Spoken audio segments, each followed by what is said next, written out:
Assalamualaikum warahmatullahi wabarakatuh. Alhamdulillahirabbil alamin. Wa bihi nasta'in ala umuri dunya waddin. Asyhadu an la ilaha illallah wahdahu la syarika lah. Wa asyhadu anna Muhammadan 'abduhu wa rasuluhul karim. Allahumma shalli wa sallim ala nabiyyina wa sayyidina al-Mustafa Muhammadin wa ala alihi wa ashabihi ajma'in. Amma ba'd. Rabbi shrah li sadri wa yassir li amri wahlul 'uqdatam min lisani yafqahu qawli. Segala puji bagi Allah, kemudian salawat dan salam kepada Rasulullah, pada keluarga dan seluruh sahabat-sahabatnya. Bapak-bapak dan ibu-ibu, jamaah salat maghrib dan isya yang Allah muliakan insyaAllah. Kita masih berada di dalam bab adabul libas waz zina, yaitu adab berpakaian dan berhias diri. Di pertemuan yang lalu kita sudah membahas di antara adab berhias diri, selain memakai minyak wangi, kecuali dalam kondisi-kondisi tertentu bagi perempuan, juga sunnah hukumnya menyisir rambut, merapikannya, dan itu didukung oleh banyak hadis-hadis Nabi SAW. Dan itu semua menunjukkan bahawa kita sebagai umat Islam, tampilan tetap harus diperhatikan. Salah satunya rambut, jangan dibiarkan acak-acakan. Yang penting jangan hidup hanya untuk menyisir rambut. Itu yang penting dijaga. Jadi tujuan hidup bukan untuk menyisir rambut, tapi menyisir rambut bahagian daripada kehidupan. Tetap disuruh jaga. Baik, kita lanjut. Adab berikutnya dalam berhias diri, yaitu as-sunnatu lirijal tawfir al-lihya wa qassus syarib. Sunnah hukumnya bagi laki-laki untuk memelihara janggut atau jenggot, juga sekaligus memendekkan kumis. Tentu ini sering kita dengarkan selama ini, bahawa dalam Islam ada hadis-hadis tentang anjuran untuk memelihara jenggot dan memendekkan kumis. Hadis-hadisnya banyak, bukan satu dua hadis. Ada yang kebanyakan hadis-hadisnya berada di dalam derajat yang kuat, yaitu hadis sahih, hasan.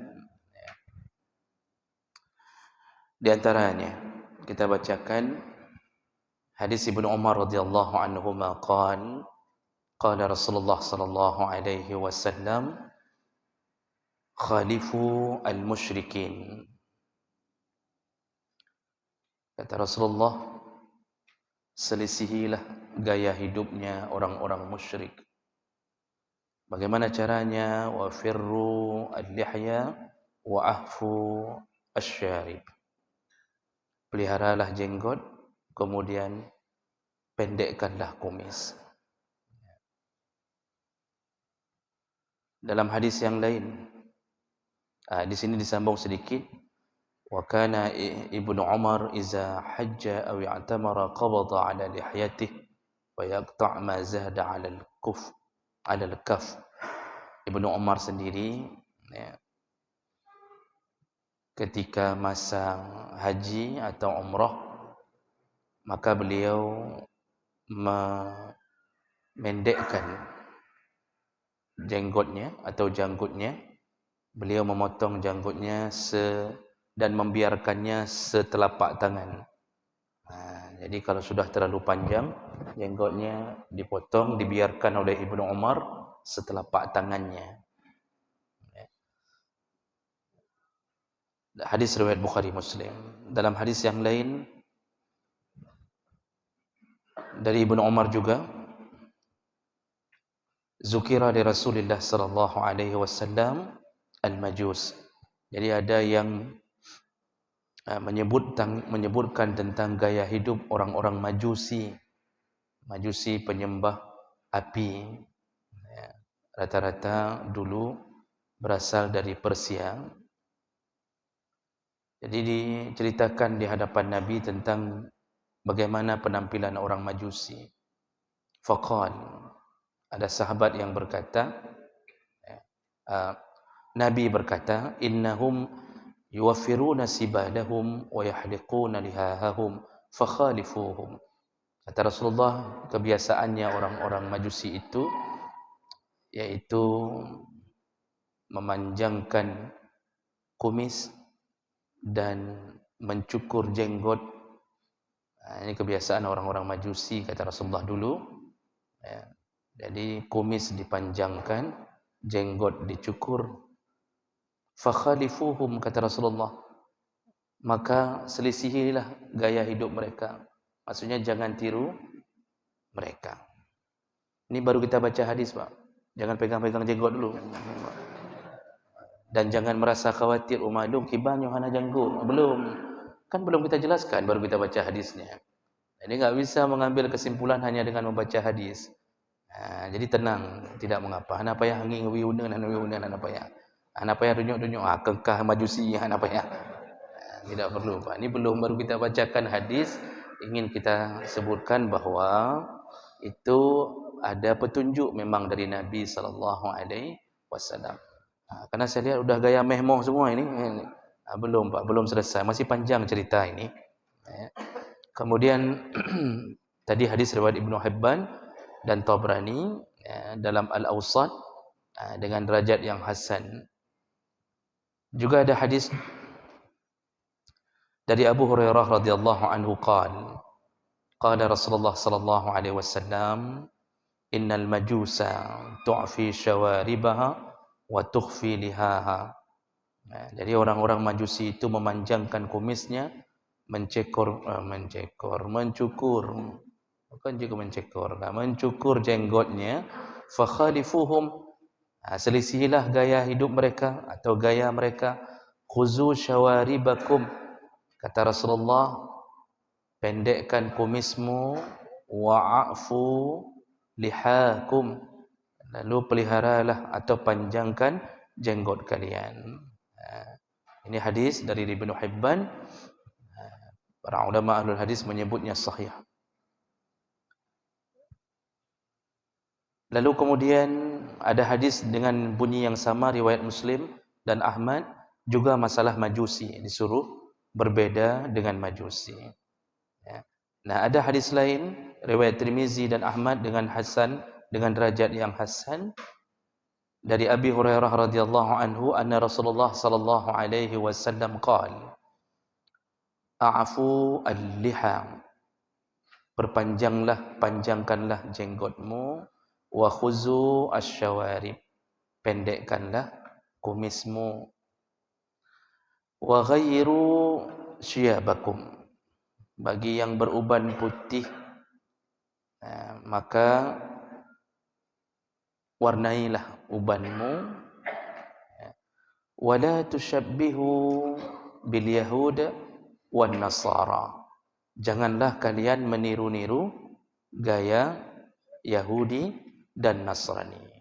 Ini hadis dengan derajat hasan riwayat Tirmizi dan Ahmad. Jadi di sini disebutkan jangan tiru gaya Yahudi dan Nasrani, pendekkanlah kumis, cukurlah, peliharalah jenggot. Ini ada sekitar 8, 9, 11, ada 11 hadis, Pak, seluruhnya yang berbicara tentang sunnah memendekkan kumis dan memelihara jenggot. Baik. Setelah kita lihat banyaknya hadis yang menyuruh ini menunjukkan pertama bahwa Nabi memperhatikan masalah tampilan jenggot dan kumis. Pertama sekali, kalau kita lihat hadis-hadis tadi, hampir 80% dari bunyi hadis itu menggantungkan suruhan itu supaya berbeda penampilan dengan Yahudi, Nasrani, dan Majusi. Jadi illah alasan Nabi mengatakan itu yang paling kuat untuk membedakan jangan sampai meniru-niru gaya Majusi, Yahudi, dan Nasrani. Nah, dari situ kita tahu bahwa dulu Majusi, yaitu para penyembah berhala, terutama yang dilihat adalah gaya pembesar-pembesarnya, pemuka-pemuka agama Majusi, sekaligus Yahudi, sekaligus Nasrani. Dari keterangan-keterangan tadi disebutkan mereka dulu mencukur jenggot dan memanjangkan kumis. Nah, makanya dari bahasa-bahasa Nabi tadi kita tahu agama lain selain Islam itu, yaitu yang dimaksud Yahudi, Nasrani, dan Majusi itu dulu mereka tidak mau memelihara jenggot dan bahkan memelihara kumis. Makanya Rasulullah mengatakan selisihi mereka. Jadi memang Nabi tidak suka kalau mereka menganggap orang Islam ini meniru-niru mereka dalam segala hal, dan banyak sekali yang Nabi suruh selisihi gaya hidup Yahudi dan Nasrani. Dan kita lihat dalam perkara lain pun itu banyak yang Nabi menyuruh untuk tidak bertasyabbuh dengan mereka. Di antaranya bahkan dalam amalan puasa sunnah 10 Muharram, puasa sunnah 10 Muharram, yang kemudian orang Yahudi pun ikut berpuasa, Nabi suruh tambahi satu hari lagi, yaitu hari ke-9 dengan disebut dengan Tasu'a. Kemudian ada perkara-perkara lain yang memang Nabi melarang untuk menyerupai gaya Yahudi dan Nasrani. Nah, Bapak Ibu yang Allah muliakan, ini permasalahan yang paling utama. Jadi tujuan dulu itu menyelisihi gaya hidup mereka atau penampilan mereka. Tapi Masya Allah, hari ini malah mereka, coba lihat mereka sekarang, Yahudi, rata-rata hari ini memelihara jenggot. Bapak pernah ketemu Yahudi? Nah, coba lihat gaya Yahudi, rata-rata pelihara jenggot hari ini, Pak. Nanti jambang, rambut jambangnya dipanjangkan, dikuncir, jenggot dipanjangkan. Orang-orang Nasrani hari ini juga, coba lihat rahib-rahib Nasrani hari ini panjang jenggotnya. Kami menemui pendeta Nasrani yang Koptik, bukan Protestan, bukan Katolik. Di Mesir itu Nasraninya Nasrani Koptik. Mereka mengaku masih dekat dengan keaslian. Jadi bukan berbentuk palang salib, tapi seperti palang merah. Lambangnya palang merah. Itu dicetak di tangan mereka, ditatu di tangan mereka di sini. Dan saya sudah masuk ke gereja mereka ketika kami mengunjungi Bukit Tursina, tempat Nabi Musa mengambil wahyu. Kami sempatkan di bawah Bukit Tursina itu ada gereja besar, dan kami temui rahib-rahib itu sampai mereka menunjukkan pohon tempat Maryam menggoyangkan pohon kurma ketika lahir, dan semua mereka panjang jenggotnya. Pendeta-pendeta yang di Arab pun, Nasrani Arab itu rata-rata panjang jenggotnya. Orang-orang Majusi hari ini telah punah. Artinya tidak berkembang lagi kelompok ini, walaupun pengikutnya ada satu dua. Dan rata-rata hari ini Pak, orang-orang Yahudi, Nasrani, walaupun bukan pendeta pun sudah mulai memanjangkan jenggot. Jadi kalau seandainya Nabi hidup hari ini, apa kata Nabi? Seandainya Nabi hidup sampai hari ini, kira-kira Nabi akan mengatakan apa? Sekarang misal Yahudi dan Nasrani sudah memanjangkan jenggot, maka pasti Nabi akan mengatakan, cukurlah jenggotmu, selisihilah mereka. Kan begitu. Jadi hadis ini tidak memberi sebuah kewajiban mutlak tentang ukuran jenggot, tapi lebih kepada jangan berpenampilan seperti Yahudi dan Nasrani. Namun karena Nabi telah menyunnahkan ini, maka sunnah ini berlaku sepanjang masa. Jadi kalau kita ingin pulangkan urusan, mungkin bisa kita katakan mereka lah yang sudah mulai meniru-niru gaya orang Islam. Maka di sisi para jumhur ulama, memanjangkan jenggot sunnah.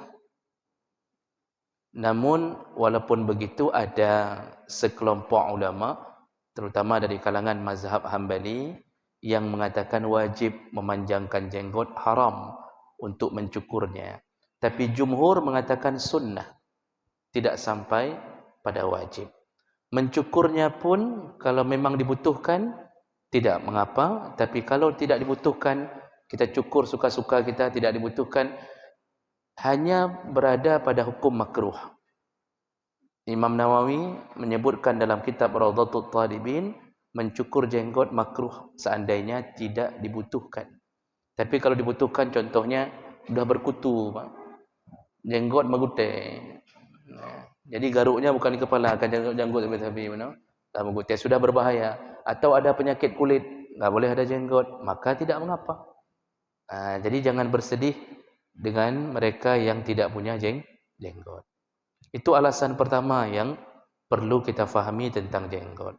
Yang kedua, seandainya ini menjadi sebuah hal yang sangat dikuatkan tanpa ada pandangan-pandangan yang meringankannya, bagaimana nasib orang-orang yang tidak punya jenggot? Maka mereka tidak bisa mendapatkan kelebihan ini sama sekali. Apalagi kita Pak yang turunan-turunan orang-orang Asia ini, itu susah untuk berjenggot. Ada sedikit-sedikit, tapi yang seperti kita harapkan, seperti orang-orang Arab, seperti orang-orang Turki, orang-orang itu tidaklah sampai segitu. Kita ada, itu pun tergantung keturunan. Kalau sempat ada turunan-turunan luar punya. Kalau sempat kawin sama Cina, bagaimana punya jenggot? Tumbuh juga, kita pelihara. Cuma 9 lembar. Apakah 9 lembar itu kita paksakan sehingga kita mendapatkan kelebihan? Boleh. Tapi yang ingin dikatakan apa? Ini perbuatan sunnah. Kalau ada, dipelihara. Kalau tidak ada, jangan dipaksa. Artinya tidak perlu sampai harus membeli majnun, apa yang bak Quran tapi yang apa? Firdaus. Masya-Allah, yang udah pakai pasti teringat selalu. Sampai harus beli Firdaus, sampai berjenggot. Tidak perlu dipaksakan kalau tidak ada. Yang sudah ada, pelihara. Itu sunnah. Masalah kumis, kalau kita kembali ke fikih, bahasa-bahasa Nabi tadi, itu kumis itu yang dilarang adalah memanjangkan kalau sudah melebihi bibir. Silakan baca pandangan-pandangan ulama 4 mazhab, bahkan itu yang dilarang ya, kalau sudah terlalu lebat sampai melebihi bibir. Jadi sudah turun ke bibir, Pak. Kalau dia minum kopi tersaring di kumisnya. Itu yang disuruh oleh Nabi, pendekkan kumis. Jadi saya coba ulang-ulang membaca tentang hukum ini dalam beberapa literatur, dalam beberapa kitab. Maksud bahasa Nabi itu bukan disuruh mencukur kumis, tetapi memendekkan kumis. Bahkan mencukur habis itu bahkan dimakruhkan oleh banyak ulama. Ya. Tapi tidak jatuh sampai ke haram. Namun walaupun begitu, yang sebenarnya dimaksud oleh Nabi adalah memendekkan, jangan terlalu panjang sampai menutupi bibir. Jadi kumis ini kan memang bahagian kita laki-laki, Bang. Dan menunjukkan kejantanannya laki-laki salah satunya adalah kumis. Yang tidak berkumis bukan tidak jantan, karena memang mungkin kepeglih. Ya. Tapi rata-rata orang berkumis karena selalu mendengarkan mungkin nasihat ya, yang mengatakan cukurlah kumis, cukurlah kumis. Hadis kalau dilihat dari sisi bahasa Nabi itu bukan bermakna cukur habis, tapi bermakna memendekkan. Disuruh pendekkan. Jadi tidak mengapa berkumis tipis, tidak mengapa. Dibolehkan. Bahkan dalam riwayat 5 sahabat itu sampai tebal sekali kumisnya. Ada 5 sahabat sampai tebal sekali. Pernah Nabi duduk dengan salah satu hadis tadi, Pak. Ya. Nabi pernah duduk dengan salah seorang sahabat,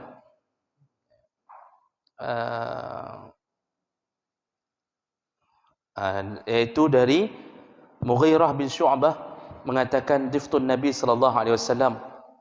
Aku pernah menemani Nabi, duduk bersama Nabi, ya, bertamu ke rumah Nabi sallallahu alaihi wasallam. Dan di saat itu Nabi menyuruhku untuk duduk di sampingnya. Ya, lalu disediakanlah minuman dan makanan. Lalu Nabi mengambil mata pisau, maksudnya seperti silet, dan dia memotong kumisku. Ya. Dan di saat itu dia berkata bahwa waktu itu kumisku sangat lebat dan Rasulullah yang memendekkannya. Ukuran dipendekkan oleh Nabi adalah sebatas siwak, kayu gaharu atau gosok gigi. Jadi ujung siwak itu kan segini. Ujung siwak yang sudah dijadikan gosok kan segini itu. Jadi Nabi memendekkan kumisnya Mughirah bin Syu'bah itu bukan dicukur habis, tapi dipendekkan sehingga ditinggalkan oleh Nabi sebatas kayu siwak. Hadis riwayat Abu Daud, Ahmad dengan derajat yang hasan. Dan Mughirah mengatakan di saat itu terjadi memang lebat sekali kumisku. Itu lebat kumisnya orang Arab, Pak, sampai ini berjuntai ni ke bawah ni. Jadi sudah model pem kumis tapi. Ini makanya tidak mengapa. Namun jangan sampai melebihi ukuran yang tidak baik. Jadi yang berkumis boleh, tapi peliharalah kalau sudah mulai panjang, pendekkan, rapikan. Yang punya jenggot peliharalah, karena itu sunnah. Walaupun yang tidak punya, maka dia tetap mendapatkan pahala keinginan, pahala niat. Seandainya punya dia pelihara, itu sudah baik. Jadi Bapak Ibu yang Allah muliakan, inilah gaya hidup kita sebagai seorang Muslim. Namun yang saya ingin buat catatan terakhir, bahwa dalam urusan seperti ini, perkara ini perkara sunnah, bukanlah menjadi sebuah perkara wajib. Maka janganlah menghina saudara kita yang mungkin belum terlaksana seperti Nabi yang inginkan. Karena kadang-kadang keluar kalimat-kalimat merendahkan, mengejek. Misal ketemu sama orang yang jenggot tidak ada, lalu kita mengatakan kamu itu menyelisihi sunnah. Misal kita bilang, Itu tidak baik, Pak. Kenapa? Karena pada dasarnya itu bukanlah sebuah dosa. Ya. Jadi jangan menyakiti sesama mukmin dengan mengejek, merendahkan pada perkara-perkara yang sebenarnya dia sendiri pun tidak mampu untuk menumbuhkan jenggotnya. Ya. Karena ini adalah bahagian daripada kekuasaan Allah Subhanahu wa taala.